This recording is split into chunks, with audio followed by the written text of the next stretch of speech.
supposedly there are a few states that don't have a waiting list. California, for example, has a state law, the Lanterman Act, which was passed decades ago, actually, which disallows a waiting list. There may not be anybody officially on that waiting list in that state. Whether or not all people with developmental disabilities actually get the services that they need in California is suspect. Yet you'd have to say they're a step ahead of most states because they do have the Lanterman Act, which gives them a lot more clout, a lot more flexibility to insist that the government provide services to those that they find eligible. In terms of the other states, it is really all over the place. You have people who are waiting to leave institutions. You have people who are waiting, who are sitting at home after having gone to public school and are doing relatively nothing but watching TV. And you have other people who are waiting, who are getting some level of services, but not what they truly need. And those that are where their disability is aggravating some because of age, because the disability itself perpetuates more disability over time, and they might also be locked into services that are inadequate. So you can add all of those people up to be waiting list folks.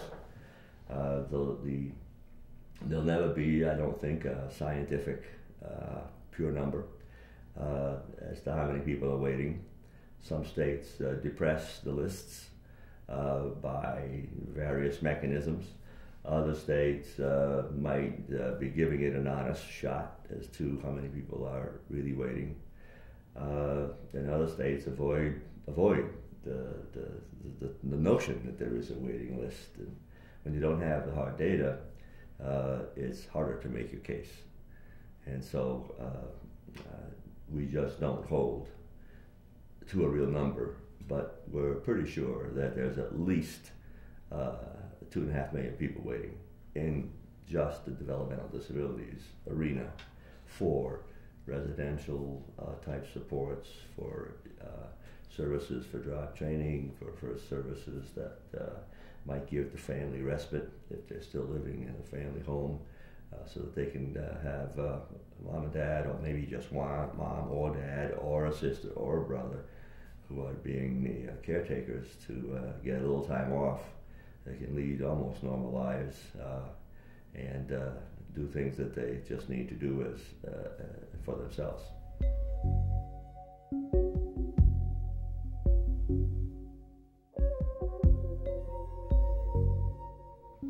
Well, since we don't have real data on the real numbers, it's hard to give you a real number in terms of how much it would cost to eliminate the waiting lists. Some things are fairly obvious. The most inexpensive way to deal with the wait list is respite. If someone is willing to live with their family, yet requires substantial amounts of care every day, respite given at the times that it's needed allows you to only provide the services at the time that it's needed.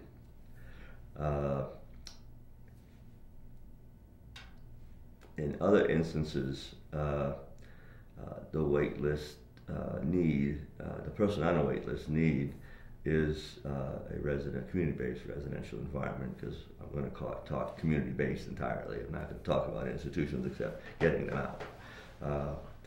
But again, it will depend on the need. Some people literally need 24-hour supervision because of the combination of their intellectual and physical disabilities.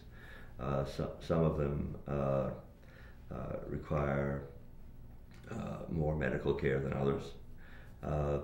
Some of them don't need, in addition to needing residential services, will need some place to get out of the house during the day, ideally a job where a job can be fit to their circumstance. Others will have sort of typical jobs in the community, but need to have a support in terms of where to live and some assistance in self-care, some assistance in cooking and dressing, whatever. And then, of course, there are the people who live in institutions who want to get out. In that circumstance, economically, in general, taking them out of the institution with the monies that the state is providing or spending to provide the care in the institution, the state has a good deal financially, because the odds are that the cost will be somewhat less in the community. Some states have actually closed institutions, used the funds that they gather from selling the property, and put that into the elimination of the waiting list. Other states have used the former institutional buildings for other purposes, but have not dedicated the funding to have the money follow the individual.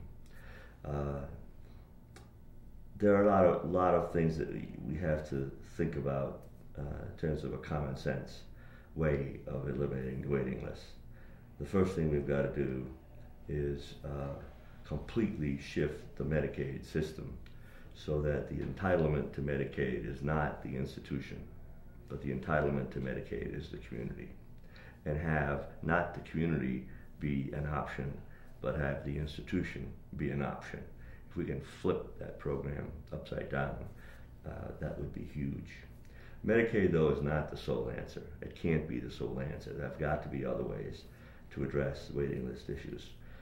For example, the Community Choice Act, which people for the last decade have called Mi Casa, is another way. There's a new bill introduced by Senator Kennedy called the Class Act, which also will provide avenues for people to remain in the community and stay there without necessarily having to touch Medicaid. There are obviously, since a good part of a person's day is not in your house and you want to participate in the community, you need supports for that, whether it's a job coach to allow you to go to work, whether it's specialized transportation to get you to and from wherever you need to go, whether it's a job or shopping or what Americans typically do during their day, during their weekend, and so that's an issue. But all in all, we must not look at this as a simplistic notion. We must look at this as something that should be targeted individual by individual. Our financial systems should accommodate those needs, those diverse needs, and it's probably the most vital public policy that we have to pursue in the next decade.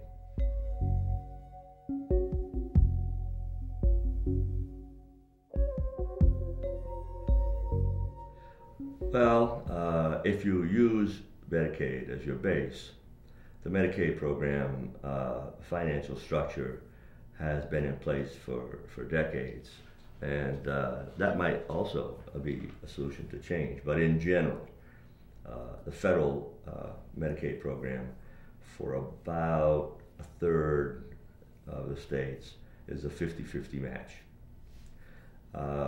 The other 2/3 of the states will vary, where the federal government matches above 50% to about 77-78%. And there are, there's somebody gets 52, somebody gets 58, somebody gets 61, and it's a poverty-based program, and so you base it on the state poverty level. That one possibility would be to weigh the match system somehow, so that there's an embellished match, a richer match for home and community-based service systems paid for through Medicaid. So that if a state gets, let's just say, another 5% match, if they spend the money in the community. The 5% match might actually be less than the 50% match if they put the person in an institution. So there's still savings to be had there. So that's a place I'm sure that we're going to tweak the Congress to consider a separate and distinct incentive match for home and community-based services.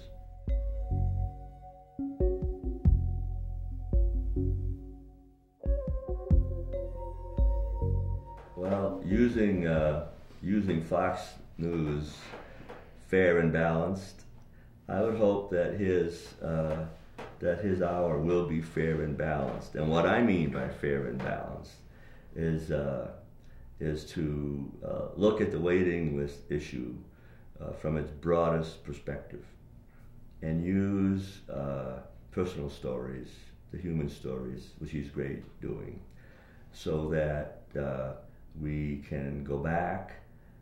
There are no Willobrooks anymore. The institutions are way better today. I detest them, but they're way better than they were back when he was doing his thing. But he's got to go back to the institution and show the desperation of the people who are stuck there, who want to go out and live in the community. He's also got to go and talk to the 90-year-old moms and the 80-year-old dads who have had their son and daughter at home for 50, 60 years, and their desperation, where they're afraid to die because they have no idea what happens to their kid after they die. They've got to go to the home of the siblings who are now, after the parents are dead, are taking care of their brothers and sisters, whether they're older or younger than them. That's something that they may not have chosen, may not have had an opportunity to negotiate with anybody. It's just landed on their laps. And there are those who might be getting minimal services, but not nearly the amount of services that they truly need.